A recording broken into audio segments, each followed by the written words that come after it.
नेत्र संत का दर्शन पेख, प्रभु अविनाशी मन महलेख। सुन कीर्तन साध पै जाई, जन्म मरण की त्रास मिटाई।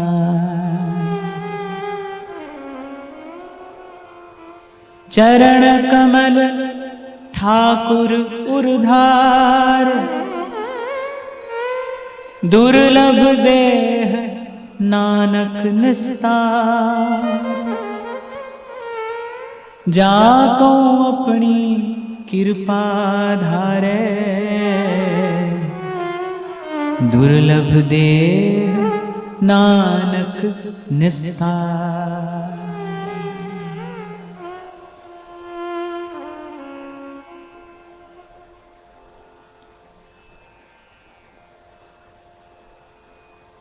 मैं आज ही सुबह बैठा विचार कर रहा था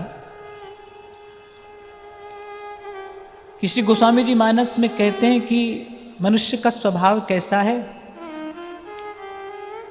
कभी काल को दोष देता है, कभी कर्म को दोष देता है, कभी ईश्वर को ही दोष देता है। काल ही कर्म ही ईश्वर ही मिथ्या दोष लगाए।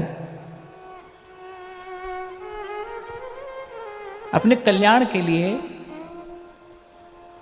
न तो भजन करता है न करना चाहता है,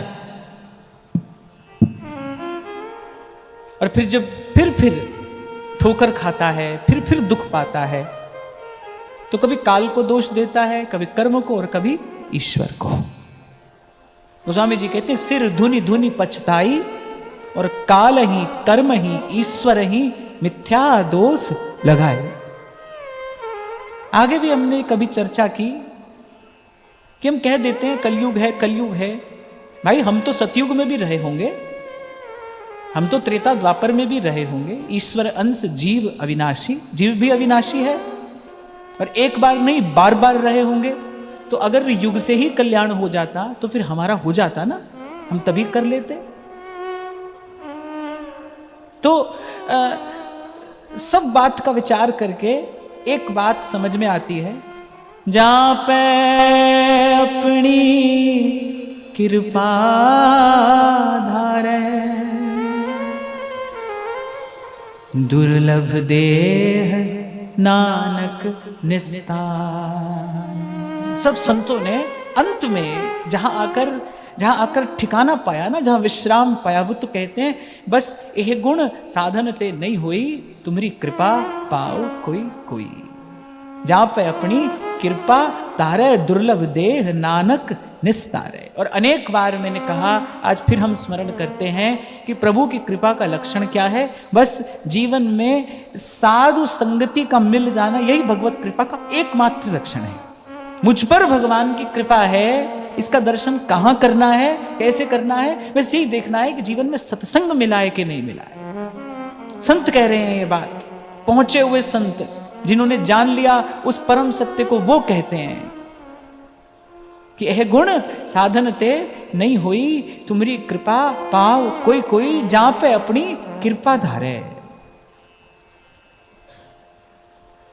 संत विशुद्ध मिले ही परि तेहि। अच्छा, इसका मैं कई बार विचार करता हूं कि संत तो विशुद्ध होता ही है, फिर गोस्वामी जी ने क्यों कहा विशुद्ध? संत विशुद्ध मिले ही परि तेहि।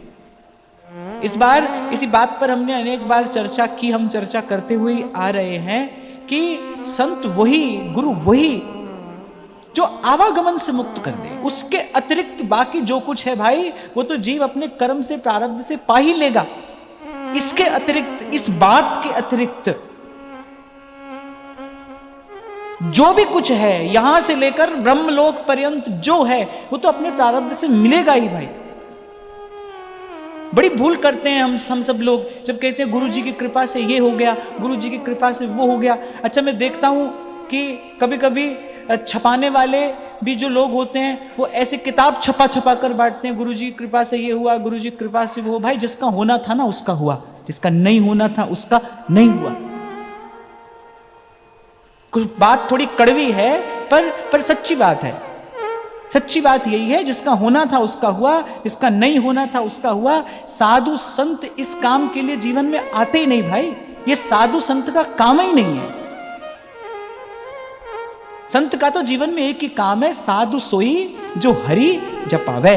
कैसे भी करके येन केन प्रकार जो भजन में लगा दे, जो भजन करा दे, जो जीवन में भजन का आरंभ करा दे।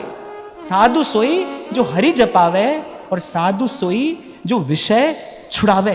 प्यार से छोड़ो तो प्यार से छुड़ा देगा, मार से छोड़ोगे तो मार से छुड़ाएगा, पर छुड़ाएगा। जैसे जो अध्यापक होता है ना, शिक्षक होता है, जो कुछ बालक प्यार से पढ़ लेते हैं, कुछ मार से पढ़ते हैं, पर वो तो सबको पढ़ाता है ना। अब आज तो समय और आ गया।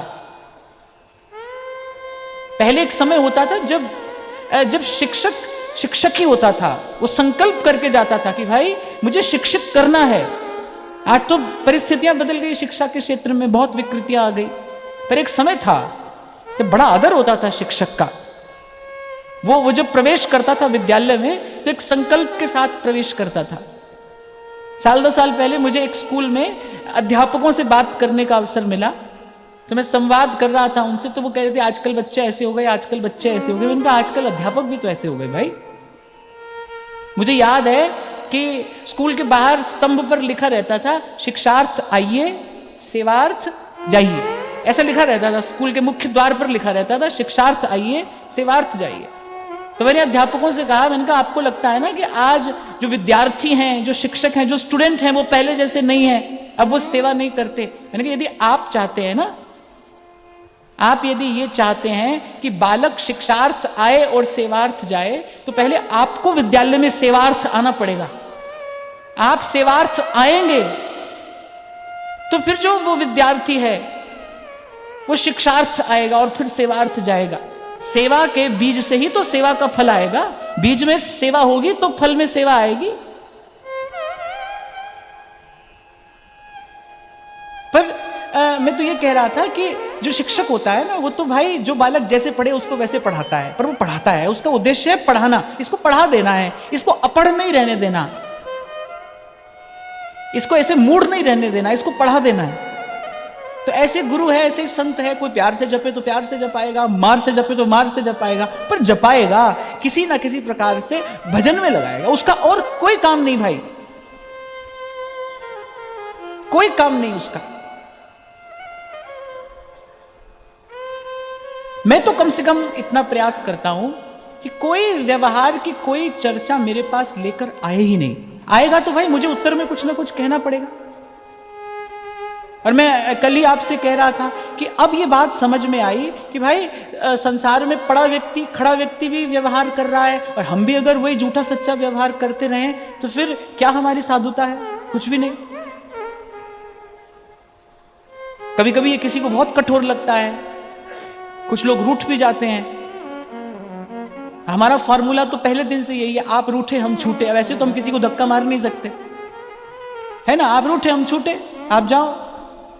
हमको एक बात समझ में आ गई भाई, और कुछ समझ में आया कि नहीं, एक बात समझ में आ गई, इस मार्ग पर अकेले चलना है। प्रभु की ओर देखते हुए, प्रभु की ओर देखते हुए, प्रभु की कृपा का विचार करते हुए, श्री गुरु चरण सरोज रज निज मन मुकुर सुधार। चलना है। पहले तो प्रभु की कृपा से यह संकल्प है कि चलना है, अब इसी मार्ग पर चलना है, अब यही हमारा मार्ग है, चलना है। और फिर चलने की जो रीति संत बताते हैं, मीरा कहती है ना, जी मार्ग सब संत गया छे, वी मार्ग में जास्या। मीरा जी से पूछा आपका मार्ग ज्ञान का है, प्रेम का है, भक्ति का है, कर्म का है, कौन सा है? मीरा कहती है ये सब मैं नहीं जानती, जिस मार्ग पर संत गए हैं ना, बस वही मेरा मार्ग है।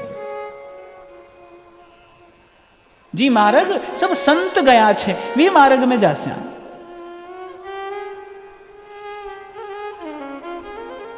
बड़ी देर बाद ये समझ आती है भाई क्यों मिला है जीवन में संत।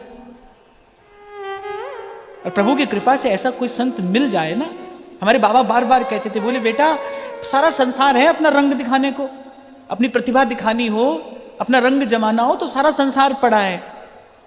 पर उनके नेत्र सजल हो जाते थे जब वो ये बात कहते थे। कहते बोले बेटा, पर अगर श्री जी कृपा करके वृंदावन रख लेना अगर श्री जी की कृपा से वृंदावन मिल जाए, अगर वृंदावन में रख लें श्री जी, बोले बेटा फिर भजन ही करना, फिर केवल भजन करना, नहीं तो सारा संसार पड़ा है, कहीं भी जाओ और खूब रंग जमाओ अपना।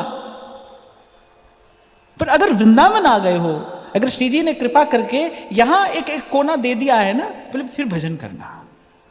भजन रसमयी विपिन धर समझ बसे जो कोए, और प्रेम बीज तिहि खेतते तब ही अंकुर हुए। और फिर संत कह रहे हैं, नेत्र संत का दर्शन पेख, इन आंखों से संत का दर्शन करिए। प्रभु अविनाशी मन महलेख, यानी संत के दर्शन का फल क्या है? बाहर संत का दर्शन करोगे, भीतर भीतर उसका दर्शन होगा। कबीर कहते हैं ना, दर्शन कीजिए साधु का साहेब आवे याद।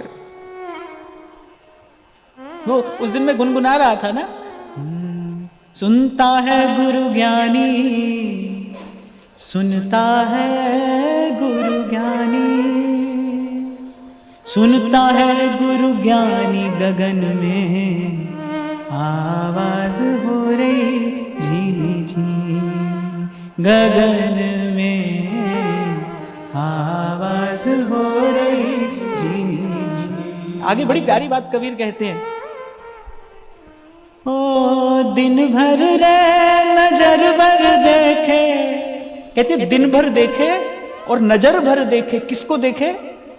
दिन भर रे नजर भर देखे, अजर अमर की निशानी, गगन में आवाज हो रही झी झी। कह रहे उस अजर अमर की जो निशानी है ना इस संसार में, क्या है? प्रभु की निशानी क्या है? यहाँ संत ही तो है ना। तभी महाप्रभु जी ने कहा, व्यास जी पोथी छोड़िए, यहां नहीं मिलेगा,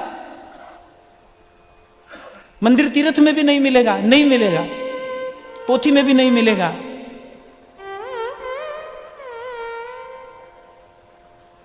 ये बड़ा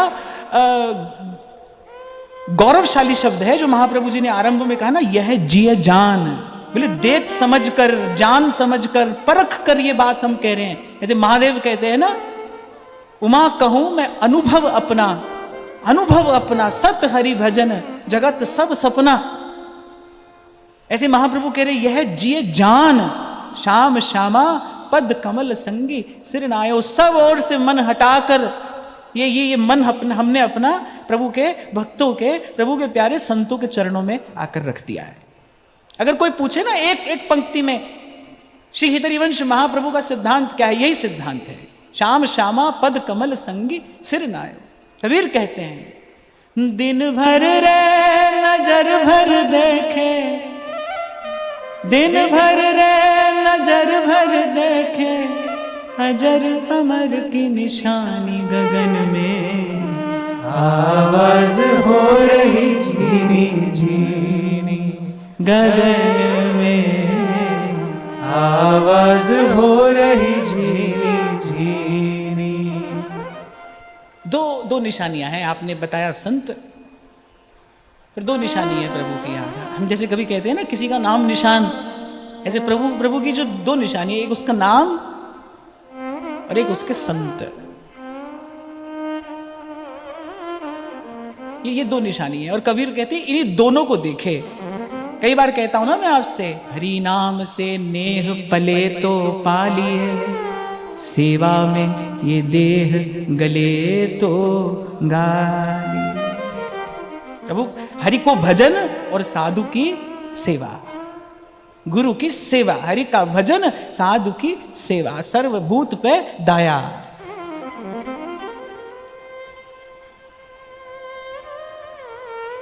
तो कबीर कह रहे दिन भर देखे और नजर भर देखे। नजर भर देखना माने मन सा वाचा कर्मणा, एक होकर अपनी चेतना को समेट कर फिर उसी को देखे। संत के दर्शन का फल क्या है? साहेब आवे याद। संत के पास जाओगे तो भगवान का ही सुमिरन होगा, नहीं होता तो गलत जगह पर हो। कुछ और दुकान चल रही है ना अगर वहां पर, तो संभल जाना। साधु के पास कुछ नहीं मिलता भाई, इसके अतिरिक्त कुछ नहीं मिलता।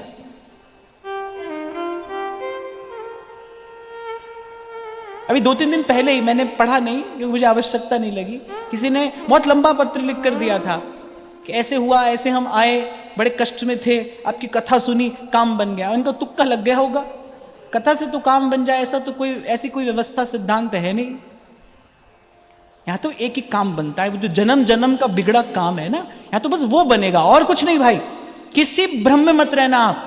मैं तो पहले दिन से आपसे यहां से कहता आया हूं, हमारे पास तो कुछ भी नहीं है देने के लिए, कोई आशीर्वाद नहीं है जिससे आपकी संसार की कोई कामना पूरी हो सके, कुछ भी नहीं है हमारे पास में। ये सीधी सच्ची एक बात है, संतों की ये बात हमको समझ में आ गई। गाइए। ओ दिन भर रे नजर भर देखे, दिन भर रे नजर भर देखे, अजर अमर की निशानी गगन में आवाज हो रही धीरे धीरे, गगन में आवाज हो रही धीरे धीरे, गगन में आवाज हो रही धीरे धीरे। सुनता है गुरु ज्ञानी, सुनता है गुरु ज्ञानी, सुनता है गुरु ज्ञानी, गगन में आवाज हो रही धीरे धीरे, गगन में आवाज हो रही धीरे धीरे। कौन से गगन की बात कर रहा है? कौन सा गगन? वो गगन हृदयाकाश। वेदांती लोग हैं ना, वो समझते हैं इसको, हृदय को भी इसको हृदयाकाश कहते हैं। हमारे भीतर जो है ना, ये घटाकाश, हृदयाकाश, इस आकाश की बात हो रही है। यहां झीनी झीनी आवाज आती है, और जो ज्ञानी है वो यही सुन रहा है। सुनता है गुरु ज्ञानी, सुनता है गुरु ज्ञानी, सुनता है गुरु ज्ञानी, गगन में आवाज हो रही धीरे धीरे, गगन में आवाज हो रही धीरे धीरे, गगन में आवाज हो रही धीरे धीरे। जिसकी चेतना ने उस भजनानंद का अनुभव किया है, उसके शब्द अलग अलग रहे हैं। मीरा कह रही है, बिन करताल पखावज बाजे, रोम रोम रणकार रे, बिन सुर राग छत्तीसों गावे। ऐसा मीरा जी कहती हैं। नानक कहते हैं, नाम खुमारी नान का चढ़ी रहे दिन रात। सेवक जी कह रहे हैं, मन क्रम वचन कहूं नित तेरे, श्री हरिवंश प्राण धन मेरे। श्री हरिवंश, श्री हरिवंश कह रहे हैं, जिस मार्ग से होकर आए सेवक जी, जड़ चेतन सबको हितमय कर दिया। बड़ी अद्भुत घटना घटी जब श्री सेवक जी महाराज ने मंदिर में प्रवेश किया। श्री वनचंद्र महाप्रभु श्री जी की सेवा में थे। वनचंद्र महाप्रभु ने प्रत्यक्ष अनुभव किया। नेत्रों की चलन, श्री राधा वल्लभ लाल के नेत्रों की चलन, कैसे राधा वल्लभ लाल श्री सेवक जी का दर्शन कर रहे हैं। झनकृत हो गया पूरा मंदिर जब श्री सेवक जी महाराज ने मंदिर में प्रवेश किया।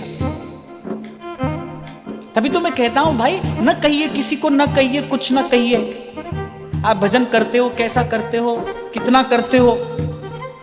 कुछ दिन पहले मुझसे एक व्यक्ति मिले जयपुर में। उन्होंने कहा थोड़ा भजन हो रहा है आजकल, भजन थोड़ा हो रहा है। मैंने कहा भजन कभी अधिक भी होता है? भजन तो कभी अधिक होता ही नहीं, भजन तो जितना हो थोड़ा ही है। पर मैं कहता हूं कि जब होगा ना भजन, अरे सृष्टि के कण कण में हलचल होती है। जब कोई सत्य को उपलब्ध होता है तो सृष्टि का कण कण आपके साथ नाचता है, आपका रोम रोम नाचता है, ये पूरी सृष्टि नाचती है, उल्लसित होती है। प्रकृति उत्सव कब मनाती है? जब भक्त को भगवान मिलते हैं। जब यहां कोई उस परम सत्य का अनुभव करता है ना, सारी प्रकृति उत्सव मनाती है। वसुंधरा पुण्यवती च तेन, कुलम पवित्रम जननी कृतार्था वसुंधरा पुण्यवती च तेन। इसलिए कहिए नहीं, खबर पड़ेगी, सबको खबर पड़ेगी, दूर तक जाएगी ये खुशबू, पर उसे प्रकट होने दीजिए। धीरज रखना, धीरज रखना।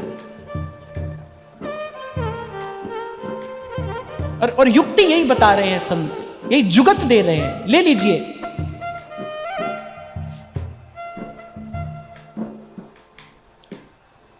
दिन भर रे नजर भर देखे, दिन भर रे नजर भर देखे, अजर अमर की निशानी गगन में आवाज हो रही धीरे गगन में आवाज हो रही झीनी झीनी, गगन में आवाज हो रही झीनी झीनी।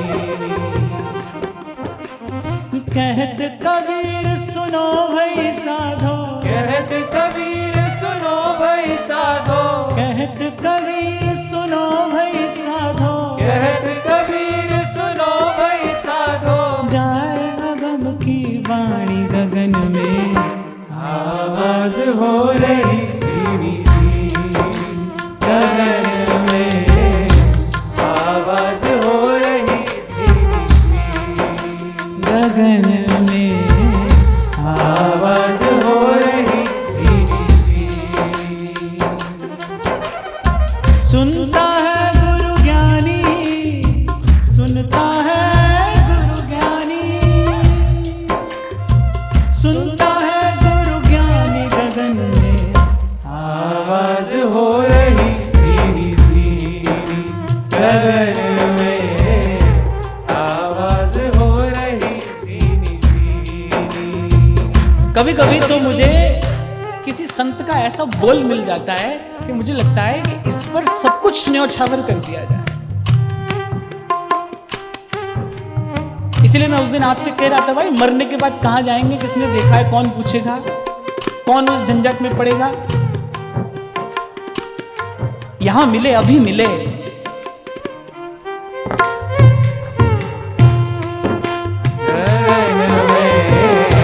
आवाज हो रही धीमी धीमी। अब देखो, यहां तो जितनी देर के लिए आप बैठे हो आप सब ज्ञानी हो, है ना। ये उठापटक भी होती रहेगी, ये होती रहेगी, अंत तक होती रहेगी। पर कबीर कह रहे ज्ञानी कौन है, जो ये इस सब से अपना मन हटाकर, ये व्यास जी ने कहा ना, बैठी रहूं कुंजन के कोने। वो जो कोना है ना, कुंजन के कोने, बस श्याम राधिका गाऊं। यही बात व्यास जी कह रहे हैं, बैठी रहूं कुंजन के कोने, श्याम राधिका गाऊं। मैंने कहा ना, इन सब संतों के शब्द अलग अलग हैं, पर बात एक ही कह रहे हैं, एक ही बात। वही बात कबीर कहते, वही बात व्यास जी ने कही कि तेरे चरणन की रज पाऊं किशोरी, बस बैठी रहूं कुंजन के कोने और श्याम राधिका गाऊं। दिन भर रे नजर भर देखे, दिन भर रे नजर भर देखे, दिन भर रे नजर भर देखे, दिन भर रे नजर भर देखे, अजर अमर की निशानी गगन में आवाज हो रही धीमी धीमी, गगन में आवाज हो रही धीमी धीमी, गगन में आवाज हो रही धीमी धीमी। कहत कबीर सुनो भई साधो, कहत कबीर सुनो भई साधो, कहत कबीर सुनो भई साधो, कहत कबीर सुनो भई साधो, जाए अगम की वाणी गगन में आवाज हो रही धीमी धीमी, गगन में आवाज हो रही धीमी धीमी, गगन में आवाज हो रही धीमी धीमी। पहले भी शायद कभी मैंने इस बात पर चर्चा की थी। एक बड़े नामनिष्ठ संत के मुख से मैंने सुना था कि आरंभ करिए नाम के गान से।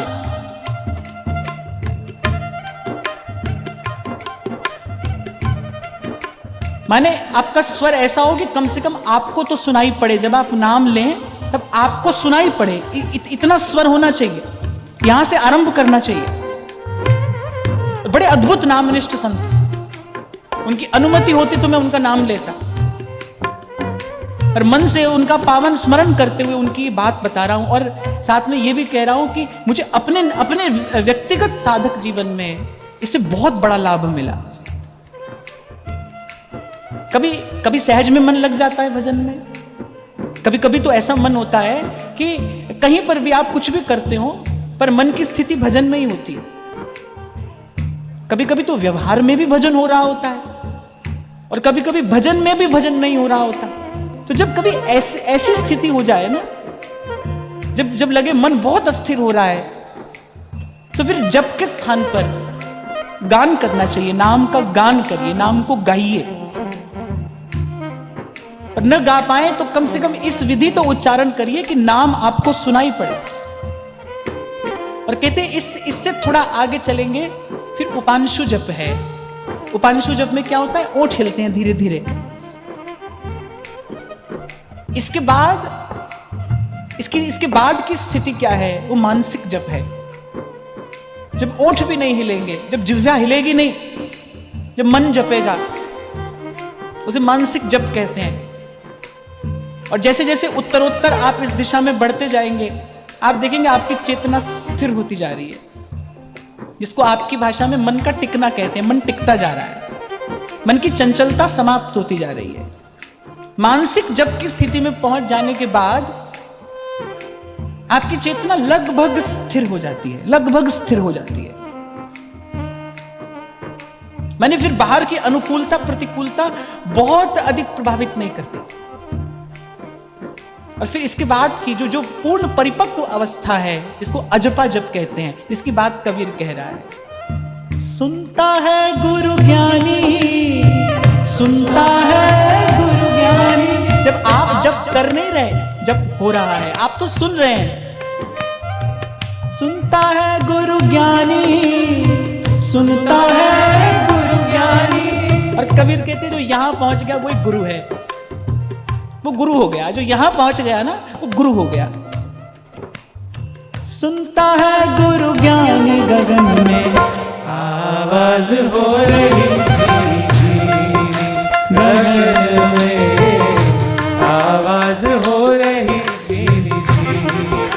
गगन में आवाज हो रही। एक प्रश्न मैं आपसे पूछूं, ईमानदारी से आप उत्तर देना। आप में से कितने लोग यहां ऐसे बैठे हैं जिनको ये पंक्तियां गाते गाते एक झलक तो उस आनंद की मिल ही जाती है? बस ऐसे गाते गाते एक आनंद की अनुभूति तो हो ही जाती है ना। मैं कल यही तो कह रहा था, भाई हम तो बड़ी दूर खड़े हैं, अभी हम तो बड़ी दूर से खड़े इनको देख रहे हैं, इन संतों का दर्शन कर रहे हैं। पर इन संतों के दर्शन का फल क्या है? नेत्र संतन का दर्शन पेख, और प्रभु अविनाशी मन में लेख।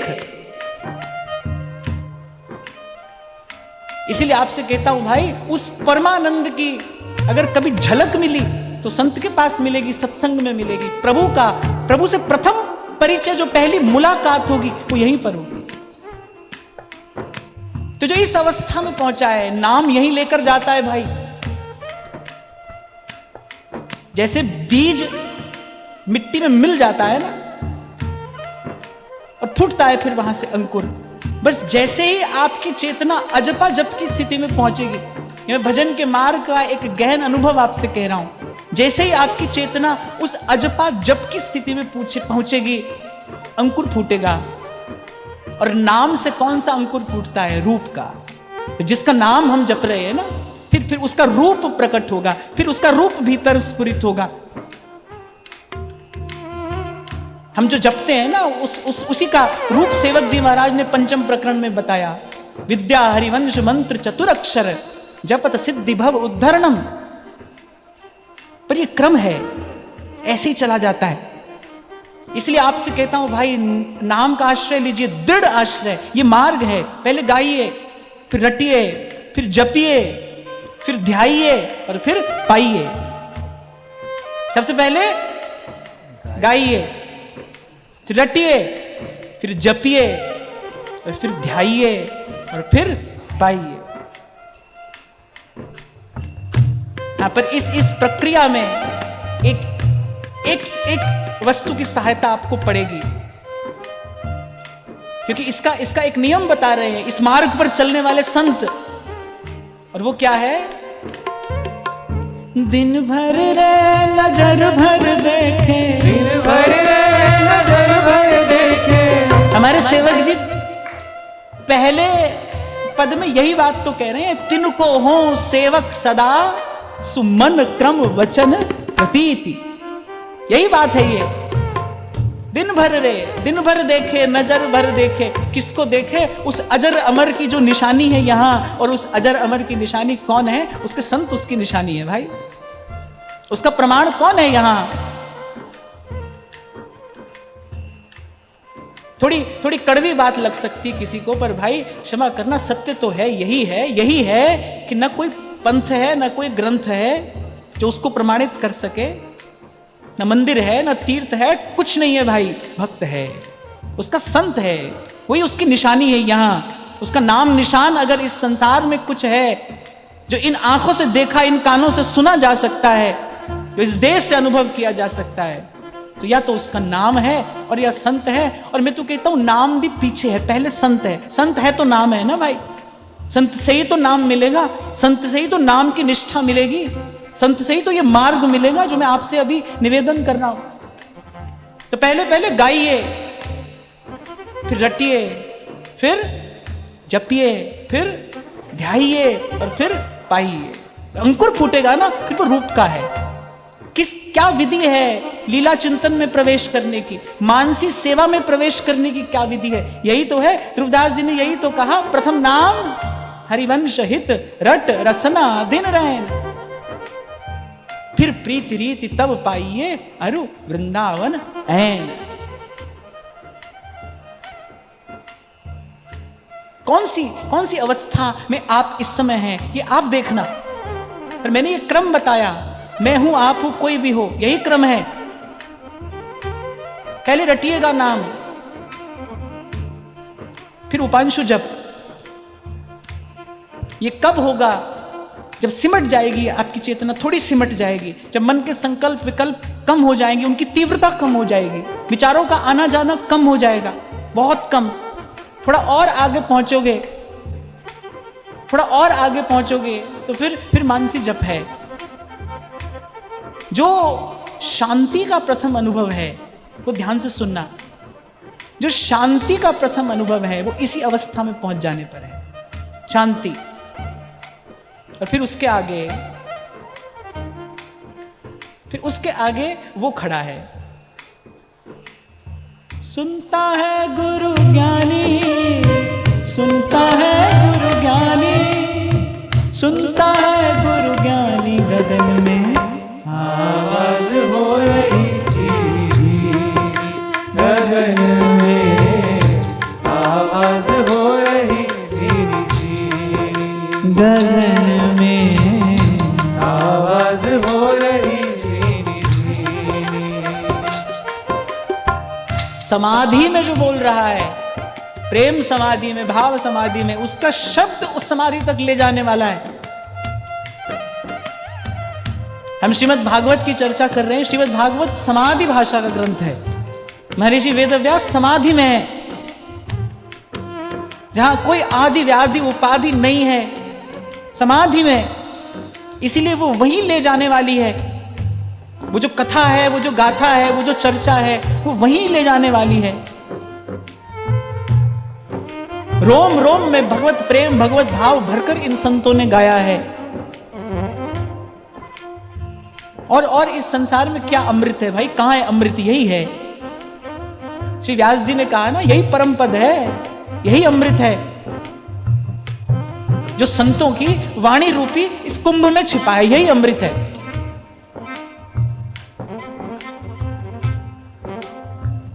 एक बार कुछ क्षणों के लिए नेत्र मूंद कर आप भी और आप भी सब नेत्र मूंद कर और बस केवल गाइए। दिन भर रे नजर भर देखे, दिन भर रे नजर भर देखे, दिन भर रे नजर भर देखे, दिन भर रे नजर भर देखे। अजर अमर की निशानी गगन में आवाज हो रही थी, गगन में आवाज हो रही गगन में आवाज हो रही धीरे कहत कबीर सुनो भाई साधो, कहत कबीर सुनो भाई साधो, कहत कबीर सुनो भाई साधो, कहत कबीर सुनो भाई साधो। जाए अगम की वाणी गगन में आवाज हो रही थी, गगन में आवाज हो रही धीरे गगन में आवाज हो रही धीरे। यहां तो मैं यहां बैठा हूं ना, तो इस समय की मर्यादा भी है और मुझे ये चर्चा भी आगे बढ़ानी है। पर ऐसी बहुत निजी बात बता रहा हूं, पर्सनल। अगर कभी घर में मुझे ऐसी कोई सुध आ जाए तो मैं दिन भर गाता हूं, दिन रात गाता हूं, बस गाता ही गाता हूं। सुनता है गुरु ज्ञानी, सुनता है गुरु ज्ञानी, सुनता है गुरु ज्ञानी, सुनता है गुरु ज्ञानी, सुनता है गुरु ज्ञानी। गगन में आवाज हो रही धीमी सी, गाइए। गगन में आवाज हो रही गगन में आवाज हो रही और इसीलिए एक बात स्पष्ट कर दी मैंने, जब मैं कह रहा हूं ना गगन में, तो ऊपर मत देखना, उस गगन की बात नहीं हो रही है। कहीं बैठे रहे 1 घंटा ऊपर मुंह करके और कुछ चिड़िया कौवा और अपना काम कर जाएगा, हाँ, उस गगन की बात नहीं हो रही है, हृदयाकाश की बात हो रही है। वहां सुनाई पड़ेगा ये स्वर, गगन में आवाज हो रही थी, गगन में आवाज हो रही दिन भर रे नजर भर देखे, दिन भर रे नजर भर देखे, दिन भर रे नजर भर देखे, दिन भर रे नजर भर देखे। अजर अमर की निशानी गगन में आवाज हो रही थी, गगन में आवाज हो रही धीमी गगन में आवाज हो रही धीमी। इसलिए तो मैं कहता हूं भाई, यदि सत्य को प्राप्ति की इच्छा भी हो जाए ना, कि मुझे उस परम सत्य को प्राप्त करना है, अब प्रभु को ही पाना है, अब प्रभु से ही मिलना है, ये इच्छा भी आपके जीवन को ओज, तेज, प्रकाश, उत्साह, उल्लास से भर देने वाली है। ठुकरा दिया ना मीरा जी ने, वो प्रलोभन जो आंख के सामने आया था, किसका किसका मन ना आकर्षित हो जाता महाराज कुमार भोजराज की तरफ। सब सद्गुणों से युक्त सर्वश्रेष्ठ राजकुल, पर वो जो भीतर इच्छा थी ना, उस परम को पाने की, परम पुरुष को पाने की वो जो इच्छा थी ना, उसने कहलाया मीरा जी से, ऐसे बरने के बरूं जो जन्मे और मर जाए। अरे हाँ, ये ठीक है, ये सब अच्छा है, सर्वोपरि सर्वोत्तम सब सर्वश्रेष्ठ है, पर मीरा जी ने कहा मर जाने वाला है ना, मिट जाने वाला है ना, एक दिन तो समाप्त हो जाएगा ना, एक दिन तो समाप्त हो जाएगा, एक दिन तो ये मरेगा। ये कुछ भी है भाई, मैं कम या अधिक की बात में नहीं पढ़ रहा। आज पता नहीं किसने यहां लिख कर भेजा है किसी ने पूछा महाराज जी आप बात तो बड़ी ऊंची करते हैं, क्या आपकी स्थिति भी ऊंची है? कौन है भाई, कोई है सामने आओ। वो तो मुझे पता था उठकर कोई खड़ा नहीं होगा। क्या होता है ऊंचा नीचा, क्या होता है? तो बच्चों का खेल है। 10 मंजिल की कोई बिल्डिंग है, अब जो चौथी मंजिल पर रहता है, किसी के लिए नीचे है, किसी के लिए ऊपर है। 1 नंबर वाला कहेगा ऊपर रहते हैं, 10 नंबर वाला कहेगा नीचे रहते हैं। किसकी बात मानोगे, क्या सच है, ऊपर है कि नीचे है बताओ?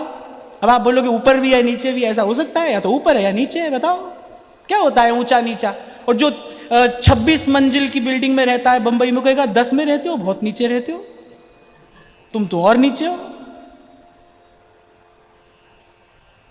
और जो अपने प्राइवेट जेट में घूम रहा है करे सब नीचे रहते हैं, हम ही ऊपर रहते हैं। क्या होता है ऊंचा नीचा? हाँ, ये सब बच्चों का खेल है भाई, ये भ्रम है। ये खेल हम बहुत पहले खेल चुके। ऊंचा नीचा, छोटा बड़ा, मैं ना ऊंची बात कहता हूं ना नीची बात कहता हूं, मैं तो सच्ची बात कहता हूं। अब ऊंचे नीचे का हिसाब आप लगाते रहो, ना ऊंची बात है ना नीची बात है, तो सीधी सच्ची बात है, संतों की बात है, सच्ची बात है। और सच भी कैसा है, सत्य भी कैसा है, आद सच जुगाद सच है भी सच, और नानक होसी भी सच। आपको अपने मन की एक बात बताऊं, मैं कोई बहुत भाव प्रधान व्यक्ति नहीं हूं। आप में से बहुत लोगों का तो मैं दर्शन करता हूं, बहुत भावुक लोग हैं, और ये बहुत अच्छी बात है, मानी ये संपत्ति है, ऐसा हृदय होना बड़ी ऊंची बात है। पर मैं अगर अपने आप को देखूं तो मैं कोई बहुत भाव प्रधान व्यक्ति नहीं हूं। यानी कोई केवल भाव से मुझे यहां से वहां नहीं ले जा सकता। पर महाप्रभु जी की कुछ बातें, उनके कहे हुए कुछ वाक्य वो ऐसे अकाट्य हैं कि वो विवश कर देते हैं आपको नत हो जाने के लिए। वो सिद्धांत ऐसा है कि वो आपको झुकने को बाध्य कर देता है, क्योंकि उससे परे न कोई और भजन न और कोई रस। ये बात सत्य है, ये निष्पक्ष चिंतन है। तो जो जमीन पर खड़ा है ना, उसको लगता है कुछ ऊंचा है कुछ नीचा है। ये खेल समाप्त हो जाता है। कहीं पहुंच जाने के बाद फिर ऊंचा नीचा नहीं रहता, छोटा बड़ा नहीं रहता। कबीर जहां खड़ा होकर बोलता है ना, वो कहता है अरे साईं के सब जीव हैं, कीड़ी कुंजर दोए। छोटा भी उसका है, बड़ा भी उसका है।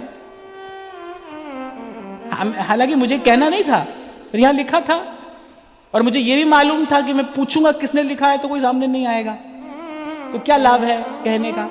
पर प्रसंग आया तो मैंने कह दिया कि क्या ऊंचा नीचा है भाई, ये सीधी सच्ची बात है। और सच भी कैसा है, ये कैसा सत्य है, अखंड सत्य। इसमें कभी कोई परिवर्तन नहीं होगा। जो इन संतों ने कहा वो किसी भी युग किसी भी काल में सत्य है, सत्य है, सत्य है।